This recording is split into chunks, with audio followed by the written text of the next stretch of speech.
गरीब किसान और मोबाइल फोन। गांव का नाम था सोनपुर। चारों ओर फैले हरे भरे खेत, बीच में कच्ची पगडंडियां, और उन पगडंडियों पर चलते मेहनतकश लोग, यही सोनपुर की पहचान थी। इसी गांव में रहता था हरिराम, एक गरीब लेकिन आत्मसम्मानी किसान। उसके पास कुल मिलाकर 2.5 बीघा जमीन थी, जिस पर वह साल भर मेहनत करके अपने परिवार का पेट पालता था।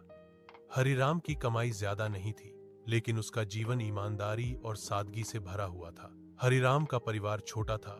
पत्नी सीता और 12 साल का बेटा मोहन। सीता घर और खेत दोनों की जिम्मेदारी संभालती थी। वह सुबह तड़के उठकर चूल्हा जलाती, खेत के लिए खाना बांधती और फिर हरिराम के साथ काम में लग जाती। मोहन पढ़ने में तेज था, लेकिन हाल के दिनों में उसके व्यवहार में बदलाव आने लगा था। मोहन के स्कूल के कई लड़कों के पास मोबाइल फोन थे। वे स्कूल के बाद वीडियो देखते, गेम खेलते और नए नए ऐप्स की बातें करते। मोहन भी अब उन्हीं की तरह मोबाइल चाहता था। शुरुआत में उसने हल्के फुल्के ढंग से बात की।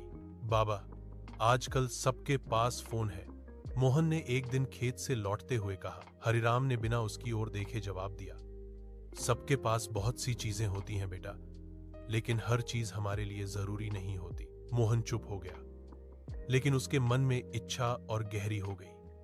अगले कुछ दिनों तक वह बार बार मोबाइल की बात छेड़ता रहा। कभी पढ़ाई का बहाना, कभी ऑनलाइन क्लास का, तो कभी दोस्तों से संपर्क का। एक शाम जब घर में रोटी कम थी और दाल पतली, मोहन फिर बोला, अगर मेरे पास फोन होता तो मैं अच्छे से पढ़ सकता, यूट्यूब से पढ़ाई कर लेता। हरिराम ने थाली एक ओर रख दी। उसकी आंखों में थकान साफ दिख रही थी। बेटा, उसने गंभीर स्वर में कहा,